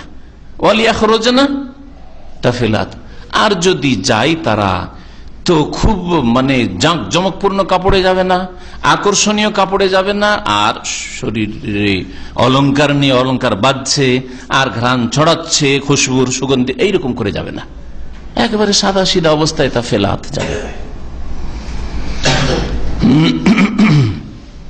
মা আয়েশা রাদিয়াল্লাহু তাআলা আনহা এই রকমের জিনিস লাগাতেন। কুন্না নাখরুজু মা রাসূলিল্লাহ সাল্লাল্লাহু আলাইহি ওয়াসাল্লাম, আমরা রাসূলুল্লাহ সাল্লাল্লাহু আলাইহি ওয়াসাল্লামের সাথে সফরে বের হইতাম, বা উমরা বা হজের সফরে বের হইতাম। ফানুদাম্মিদু জিবাহানা বিল মিসকি ইনদাল ইহরাম, ইহরাম করার সময়, মানে ইহরাম করার আগে, ইহরামের নিয়ত লব্বাইক উমরা ও লব্বাইক হজ্জান বলবেন, এর আগে মা আয়েশা বলছেন যে আমরা কি করতাম, আমাদের কপালগুলিতে, কপালে কি করতাম, মিস্ক, মৃগনাভি থেকে যে সুগন্ধি হয়, মিস্ক আম্বার প্রলেপ দিতাম, ব্যবহার করতাম। আমরা চোখে দেখতে পাই না, কিন্তু সেই যুগে আল্লাহ পাক রব্বুল তাদেরকে দিয়েছেন, ব্যবহার করতাম। ফায়জা আরেকাত ইহদানা, তারপরে যখন আমাদের কেউ ঘেমে যেত, কারণ আমরা নবীর বিবিরা বা সাহাবীদের স্ত্রীরা ব্যবহার করতাম, যখন ঘেমে যেত, সালা আলা ওয়াজহা, তখন চেহারার উপরে সেগুলো বয়ে আসতো, কপালে ব্যবহার করতেন, এগুলোতে বয়ে আসতো। ফায়ারাহান নবী সাল্লাল্লাহু আলাইহি ওয়াসাল্লাম, নবী সাল্লাল্লাহু আলাইহি ওয়াসাল্লাম আমাদেরকে দেখতে পেতেন যে এই ঘামে আমাদের ওই সেগুলি প্রবাহিত হচ্ছে ঘামের সাথে। ফালায়ানহানা, কিন্তু নবী সাল্লাল্লাহু আলাইহি ওয়াসাল্লাম কখনো নিষেধ করেননি। কিন্তু কার সামনে? স্বামীর সামনে, মাহরামের সামনে হইতে পারে, অপর পুরুষের সামনে, যারা মাহরাম নয় তাদের সামনে জায়েজ নাই জিনত অলংকার প্রকাশ করা। মহিলাদের বিশেষ আরেকটা মাসলা হচ্ছে যে মহিলারা যখন ইহরামের নিয়ত করে নেবে, লব্বাইক উমরাহ লব্বাইক হজ্জা করে নেবে, তখন তাদের চেহারার উপর যে দুই চোখের সামনে ফাটল বিশিষ্ট কাপড়টি রয়েছে সেটাকে খুলে ফেলতে হবে। ফাটলওয়ালা কাপড়টির নাম হচ্ছে নেকাব। নাকাব মানে ছিদ্র, নাকাব মানে ছিদ্র। চোর যে বাড়ি ঘরের কিছুটা অংশ কেটে ঢুকে, ওইটাকে নাকাব বলে। ওয়ালা তানতাকিবুল মারআতুল মুহরিমা, নবী করিম সাল্লাল্লাহু আলাইহি সাল্লাম বলেছেন যে ইহরামকারিনী মহিলা যেন নিকাব না ব্যবহার করে। এমন একটা কাপড় যাতে কি আছে, এখানে একটা ফাটল, এখানে একটা ফাটল, ছিদ্র ছিদ্র, এটা ব্যবহার করা জায়েজ নাই। ইহরাম যখন পরে নিল, যতক্ষণ পর্যন্ত হালাল না হয়েছে প্রাথমিক হালাল, আর প্রাথমিক হালাল যদি হজ হয় তাহলে কখন হবে?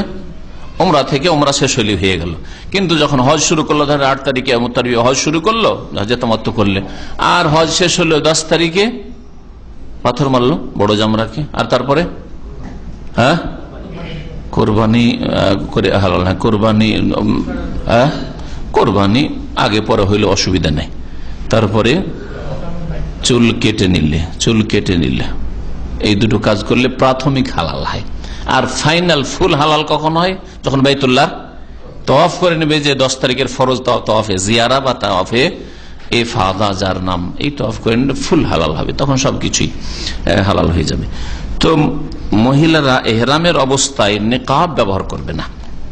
এটাকে আরবি ভাষায়, এটা একটু বড় হলে, আর আরবি ভাষাবিদ যারা, শেখ সালেহ ফৌজান হাফেজাহুল্লাহ তাআলা বলছেন যে ওটাকে বোরকা বলে। ওটা কি বলে আরবিতে? বোরকা বলে। কিন্তু দেখেন ভাষার পার্থক্য, আমাদের প্রয়োগটা দেখেন। আমরা বোরকা কোনটাকে বলি? গোটা ড্রেসটা, যেটা উপরের ড্রেস, যেটা দিয়ে পর্দা করে মহিলারা, সেটাকে আমরা কি বলি? বোরকা বলি। আরবরা কিন্তু ওইটাকে বোরকা বলে না, আরবরা এটাকে আবায়া বলে। যারা এই সব বানায় লেডিস মার্কেটে যাবেন আপনি, ইন্ডিয়ান বাংলাদেশ যদি বিক্রি করে, পাকিস্তানি বিক্রি করে, তো বোরকা কইলে আপনাকে বোরকা দেবে। কিন্তু আরবিকে যদি বলতে হয়, কি বলতে হবে? আবায়া বলতে হবে। এটা হচ্ছে আবায়া। এটা অনেক আলেমরা বুঝেন। আর আমার সাথে সফরে কত আলেমরা যে এইরকম ভুল করে, স্ত্রী, কারণ স্ত্রী চেহারা খুলতে পারছে না, আলেম মানুষ, ওই বোরকাতে নেকাব পরিয়ে রেখেছে। এবার ওই যে শাওয়াল মাসে সফরে গেলাম, এখানেও পেলাম এক ভাই ওই রকম, মদিনা থেকে উঠলো আমাদের সাথে, আর ওই রকমই তার স্ত্রী চেহারাতে নেকাব লাগানো আছে। তা আমার ফ্যামিলি বললো যে এইরকম করে আছে। এগুলো শিখাবার প্রয়োজন হয়ে যায়। তখন ওর স্বামীকে বলি হোক, আর কোন মাধ্যম দিয়ে হোক, শিখানো জরুরি তখন। কারণ নাজায়েজ কাজ করছে, ইহরামের অবস্থায় নেকাব বিধি আছে, মানে নবী করিম সাল্লাল্লাহু আলাইহি ওয়াসাল্লাম যেটা নিষেধ করেছেন, সে নিষিদ্ধ কাজ করছে। আর ইহরামের অবস্থায় নিষিদ্ধ কাজ করলে তার জন্য ফিদিয়া আছে, গুনাহগারও হইতে হবে নাফরমানির কারণে। আর নিজের অজ্ঞতা দূর করতে হবে। তাহলে কি ইহরামের অবস্থায় মহিলারা চেহারা খুলে বেহায়া বেপরদায় ঘোরাফেরা করবে? আর যেখানে যাবেন লোকে লোকারণ্য, তাই না?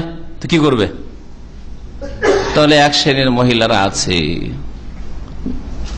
যে কোনো দেশের নাম ধরে লাভ নাই, কারণ এক দেশের নাম ধরলে ওদেরই কথা। কিন্তু প্রায় দেশে এই লোককে দেখা যায়, মহিলাদেরকে, যে ইহরাম করলে আর চেহারার উপর কিছু রাখতে চায় না।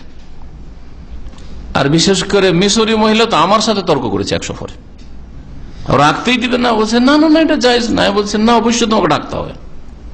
আর মহিলা সরাসরি আমার সাথে বহস করছে, সে তায়েফের মিকাতে, আমি তোমাকে ঢাকতে হবে, তুমি গুনাহগার এই অবস্থায়, অপর পুরুষ তোমার নজর যাবে তোমার দিকে।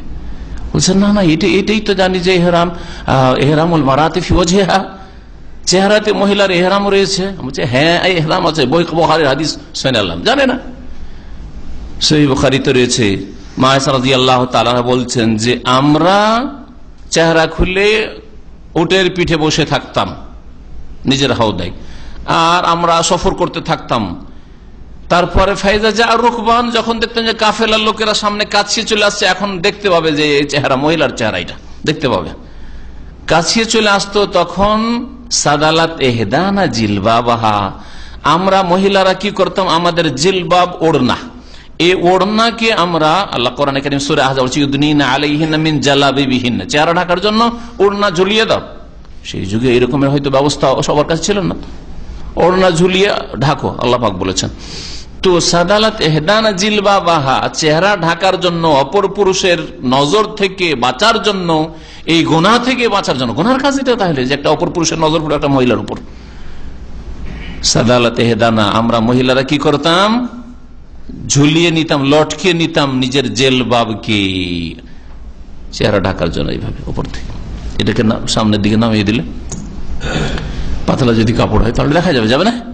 তাহলে এইরকম কাপড় রাখতে হবে যেটাতে ফাটল নাই, সেটা ঝুলিয়ে দিতে হবে। এই কাপড়টা ব্যবহার করা সম্পর্কে আবার এক শ্রেণীর লোকেরা বাড়াবাড়ি করেছে, অতিরঞ্জন। ইসলামে বাড়াবাড়ি অপছন্দনীয়, বরং নিষিদ্ধ।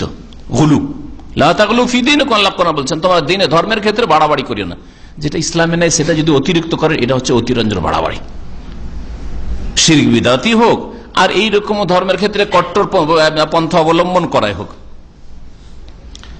যেমন আমি দেখেছি বিভিন্ন হজের সফরে একটা টুপি, খেজুর পাতার টুপি এইরকম লম্বা বাড়িয়ে রেখেছে, শক্ত করে মহিলা টুপিটা পরে আছে, আর টুপির এত দূর দিয়ে এইভাবে পর্দাটাকে লটকে রেখেছে, যাতে করে এই কাপড়টা তার চেহারাকে স্পর্শ না করে। কেন এটা করছে?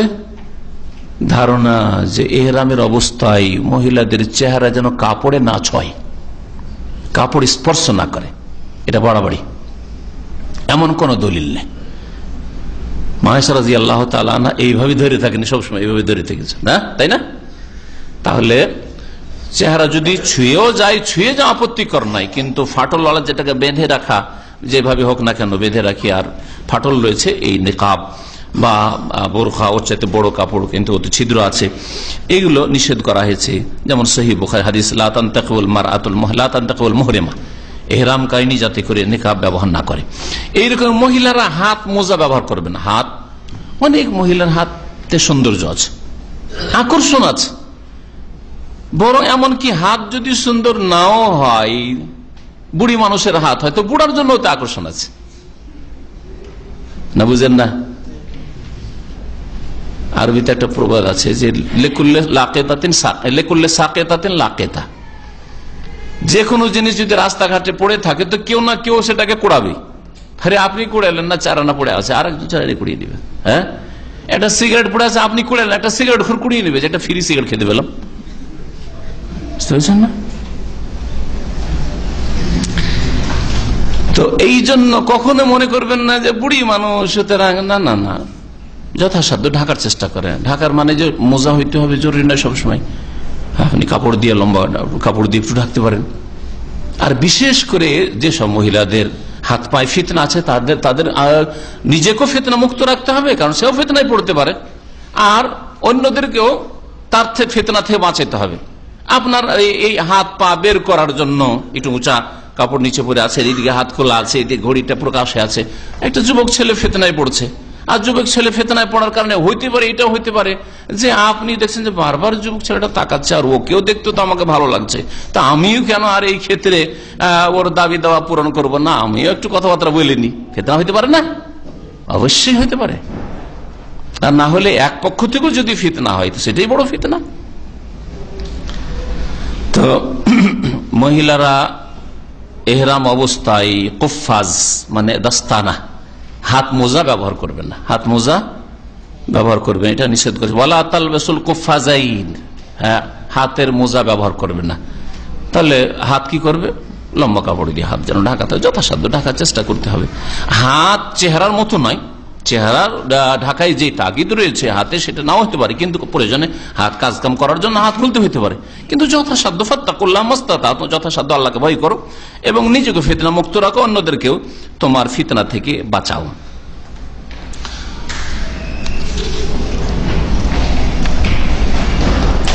নবী করিম সাল্লাল্লাহু আলাইহি ওয়াসাল্লামের হাদিস রয়েছে যে আল মারাতু আওরাতুন, নারী জাতি আওরাত।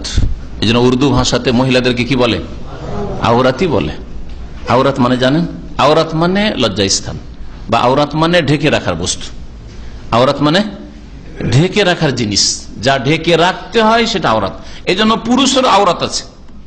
পুরুষের আওরাত মানে পুরুষের দেহে এতটা অংশ, যে অংশটা ঢেকে রাখা আবশ্যক, এই হাঁটু থেকে শুরু করে নাভি পর্যন্ত এতটা অংশ।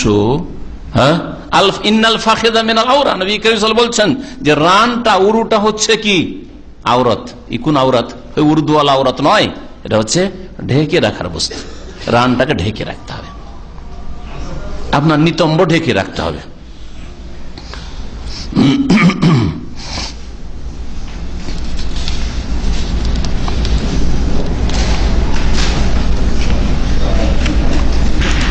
ইমাম ইবনুল কাইয়িম রাহমাতুল্লাহ আলাইহি বলছেন ওয়ালাইসা আনিন নবী সাল্লাল্লাহু আলাইহি ওয়াসাল্লাম হারফুন ওয়াহিদ, নবী করিম সাল্লাল্লাহু আলাইহি ওয়াসাল্লাম থেকে একটা অক্ষরও প্রমাণিত নেই। কিসের ব্যাপারে? ফি ওজুবে কাশফিল মারআতি ওয়াজহা, যে মহিলারা ইহরাম অবস্থায় ইনদাল ইহরাম, ইহরাম অবস্থায় চেহারা খুলে রাখবে। একটি অক্ষরও এই ক্ষেত্রে কোন দলিল প্রমাণ নেই যে মহিলারা ইহরাম অবস্থায় হবে যখন তখন চেহারা খুলে দেবে। যেমন আমাদের দেশের অধিকাংশ, ভারত, বাংলাদেশ, পাকিস্তান অধিকাংশ মহিলারা হজ উমরায় আসার পরে কি করে, একটা এই পর্যন্ত একটা আজকাল এখানে বিক্রি হচ্ছে নামাজ পড়ার জন্য, এটা আপনার বাড়িতে নামাজ পড়ার জন্য ওটা ঢাকেন, ঠিক আছে, এই চুল পর্যন্ত ঢাকা থাকলে চেহারাটা খোলা থাকলো, কিন্তু ওইটা পরে এতটা জায়গা খোলা, হ্যাঁ এতটা জায়গা চেহারা পুরো খোলা আর মাথা ঢাকা এখান পর্যন্ত, ওটা পরে ইহরাম করে। বা ওই রকম একটা কাপড় এমন করে মজবুত করে বাঁধলো যাতে করে একটাও চুল প্রকাশ না পারে, চেহারা পুরোটা খুলে আরো সৌন্দর্য বাড়িয়ে দিচ্ছে। কারণ মজবুত করে মাথা এই পর্যন্ত যখন মহিলারা কাপড় বেঁধে থাকবে তো চেহারার গ্লেজটা আরো বেড়ে যাবে অনেক সময়। কোন এক সময় আমার ছাত্র জীবনের কথা বলছি, বেনজির সাহিবাকে এইভাবে তাকে হজ করতে দেখা গেছে, আমরা হারামে দেখেছি। তো কথা হচ্ছে যে এইরকম মহিলারা হজ বা উমরায় আসে আর আসার পরে মনে করে চেহারা তো খুলে রাখতে হবে, সেজন্য তারা চেহারাকে খুলে দেয়। নবী সাল্লাল্লাহু আলাইহি ওয়াসাল্লাম থেকে একটি অক্ষর এই ক্ষেত্রে প্রমাণিত নেই।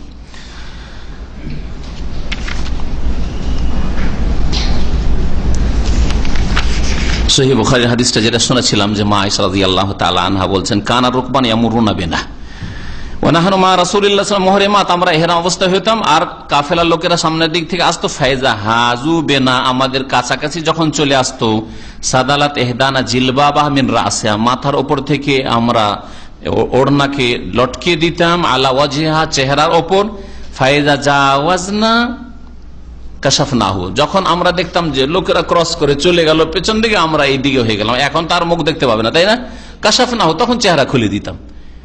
তাহলে মহিলারা ইহরাম অবস্থায় চেহারা খুলে রাখবে ওই সব জায়গায় যেখানে দেখছে যে এখানে তার কোনো পুরুষ লোকের নজর আসে না বা পুরুষ লোক দেখতে পায় না, তখন চেহারা খুলে রাখবে। ইহরামের অবস্থায় মহিলারা যে কোনো পোশাক পরতে পারে, বিশেষ কোনো পোশাক নাই, না সবুজ না সাদা, বিশেষ কোন ধরনের পোশাক, আর ওইটাকে মনে করে ইহরাম না, কখনো না। মহিলারা যে কোনো পোশাকে, যে কোনো রঙের পোশাকে ইহরাম করতে পারে, যাতে আকর্ষণ নেই, পুরুষদের সাথে সাদৃশ্যতার, পুরুষদের পোশাক যেন না হয়, যে বোঝা যাবে যে পুরুষ না মহিলা পরে আছে এরকম না হয়। আর পোশাকের যেগুলি শর্ত রয়েছে, ঢিলা ঢালা যেন হয়, একবারে পাতলা চিকন কাপড় যেন না হয়, প্রশস্ত কাপড় হয়। আর এটা সব সময়, শুধু ইহরামের অবস্থায় না, সব সময়। ইমাম ইবনুল মুনজির রাহমাতুল্লাহ আলাইহি বলছেন যে আজমা আহলুল ইলম, এই জন্য উলামায়ে কেরামদের ইজমা ঐক্যমত রয়েছে যে ইহরামকারিনী মহিলা কামিজ পরবে, তারপরে তারা সিরওয়াল পরতে পারবে, তারা ওড়না পরবে, তারা পায়ের মোজা পরবে, সবকিছু পরবে। পুরুষরা মোজা পরবে না, কিন্তু মহিলারা পায়ের মোজা পরবে। যে কোনো ধরনের কাপড় পরতে পারে, ম্যাক্সির আকারে হোক, সালোয়ার কামিজের আকারের হোক, যে কোনো আকারে হোক না কেন, যাতে পর্দা হয়। শাড়ি দিয়েও যদি পর্দা হয় পর্দা করবে, কিন্তু শুধু শাড়ি দিয়ে যেহেতু পর্দা হইতে পারে না, অথচ বেদিন লোকেরা, ইসলামের শত্রু মুনাফিকরা আজকাল মনে করছে যে আগে আমাকে বাঙালি থাকতে হবে, আর সালোয়ার কামিজ পরলে, বোরকা পরলে বাঙালি থাকা যায় না। আমি বলছি তাদেরকে, যদি বাঙালি থাকার জন্য বোরখা খুলতে হয়, তাহলে এই বাঙালি থেকে মুক্ত হওয়াটাই ফরজ। যে বাঙালি থাকার জন্য শাড়ি পরা ফরজ আর বোরখা পরা যাবে না, তাহলে এইরকম বাঙালি, ইসলামবিহীন বাঙালি জাহান্নামে যাক, কোনো প্রয়োজন নেই এরকম বাঙালির। কথা হয়তো শক্ত লাগবে, যার মধ্যে জাতীয়তার গন্ধ আছে, কিন্তু যার মধ্যে ইসলামিক জাতীয়তা আছে তাকে কোন রকমের কষ্ট লাগবে না। কি বলছি না, কষ্ট লাগছে? হ্যাঁ, ইসলামের সাথে প্রথম মুসলিম, তারপর আল্লাহ যাকে যেখানে রেখেছেন, কাউকে আল্লাহ আরবি করেছেন, কাউকে কেরালি করেছেন, কাউকে বাঙালি করেছেন, কাউকে শ্রীলঙ্কি করেছেন, সেটা আলাদা, লিতাআরাফু, পরিচিতির জন্য মাত্র, আর কিচ্ছু না। আর শাড়ি দেখাইলাম না, বোরখা পরে নিল আমাদের মহিলারা, সুতরাং বাঙালির তো থাকলো না। এইরকম বাঙালির কোনো প্রয়োজন নেই ইসলামে। জি, এরা কাফের হয়ে মরুক, না হয় মুনাফিক হয়ে মরুক। আল্লাহ পাক যেন তাদের হিদায়াত দান করেন, আর আল্লাহ পাক এদের অনিষ্ট থেকে উম্মতে মুসলিমাকে আর দেশের মানুষকে আল্লাহ পাক যেন হেফাজত করেন।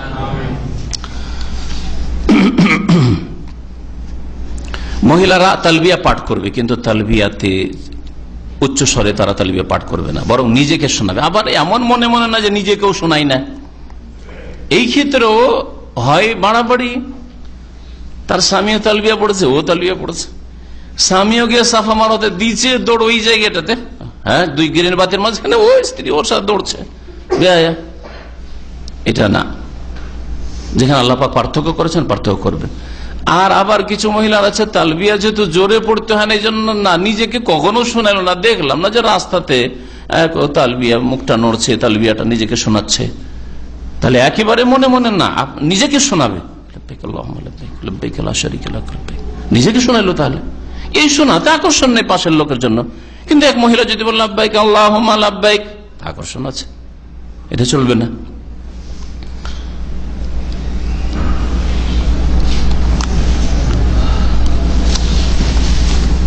ইমাম ইবনে আব্দুল বার বলছেন যে আজমা আল উলামা, উলামায়ে কেরামদের ঐক্যমত রয়েছে সমস্ত মাযহাবের উলামাদের, আলা আন্না সুন্নাতা ফিল মারাত, মহিলাদের ক্ষেত্রে সুন্নাত হচ্ছে আল্লাহ তারফা সাউতাহা, উচ্চ স্বরে তালবিয়া পাঠ করবে না, ওয়া ইন্নামা আলি আন তুসমিআ নাফসাহা, বরং নিজেকে শোনাবে, নিজেকে শোনাতে হবে। কেন অপছন্দনীয় এদের আওয়াজ উঁচা করা? মাখাফাতাল ফিতনাতে বেহা, ফিতনায় পড়তে পারে, পুরুষরা ফিতনায় লিপ্ত হতে পারে, এই জন্য তাদের আজান নেই, এমনকি অনেকের কাছে একামত নেই। কেউ কেউ বলছেন যে একামত দিতে পারে, কারণ একামত আসতে, আজান মহিলাদের নেই, একামত নেই। এইরকমই যদি ইমাম ভুল করে তাহলে তার সুবহানাল্লাহ বলা পর্যন্ত নেই, বরং কি আছে, হ্যাঁ, মহিলারা কি করবে? তালি দেবে, হ্যাঁ, তালি দেবে। জি, পুরুষরা কি করবে?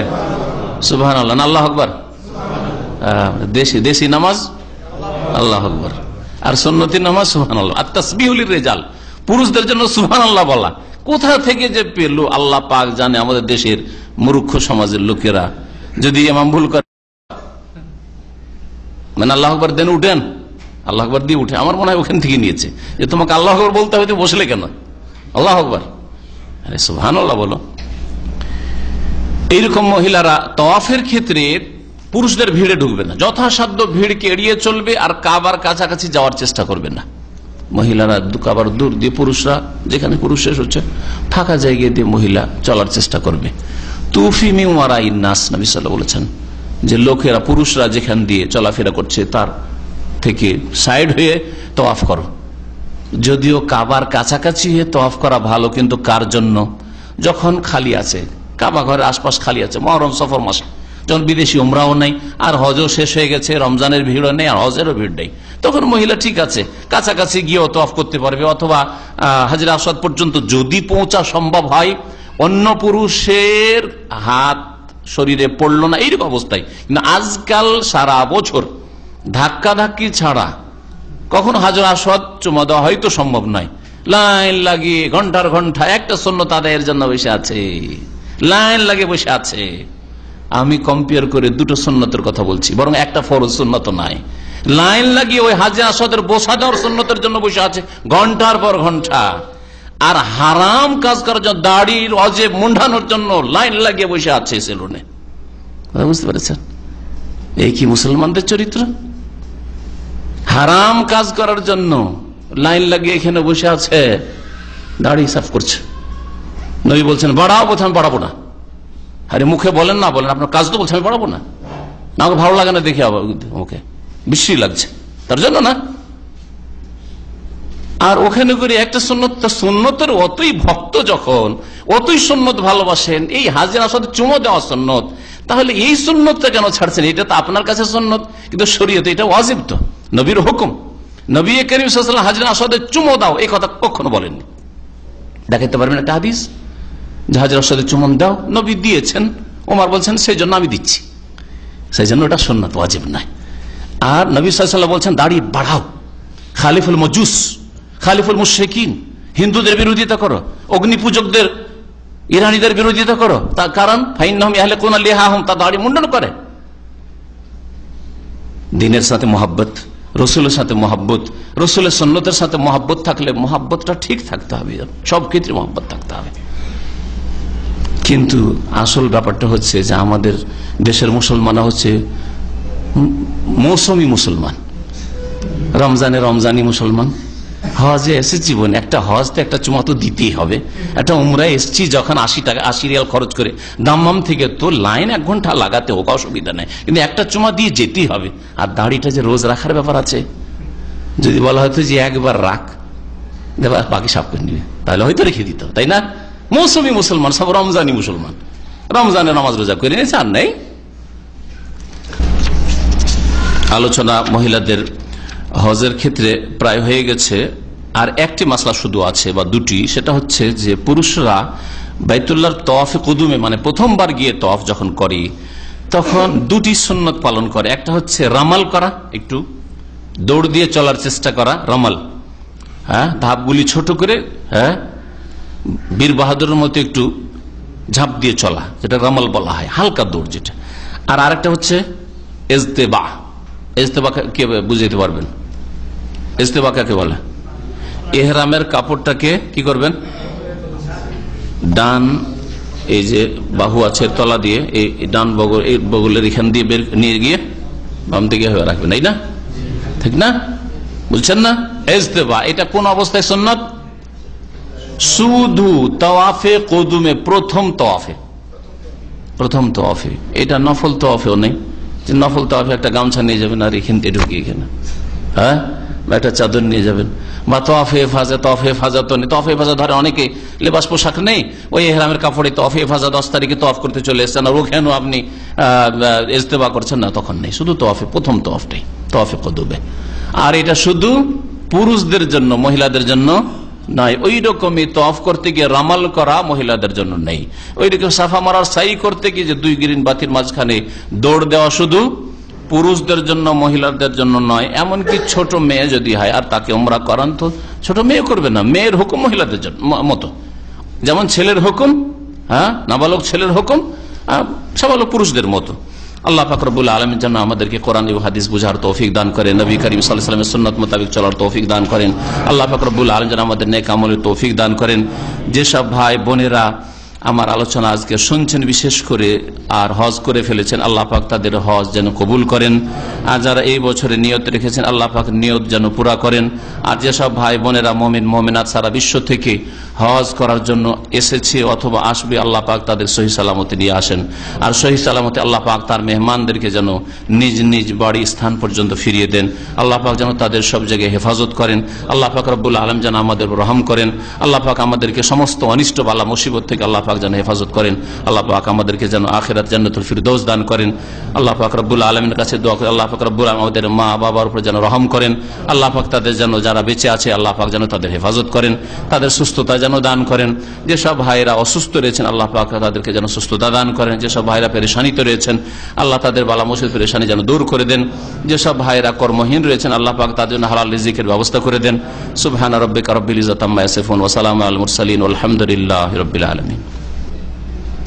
তারপরে বিশ্ব ইজতেমা কিসের জন্য? তাবলীগী জামাতের। তাবলীগী জামাতের মূল কিতাব ফাজাইল আমল, যেটা প্রচার করছে সেটা শিরক বিদআত আর জালিয়াতে ভরা।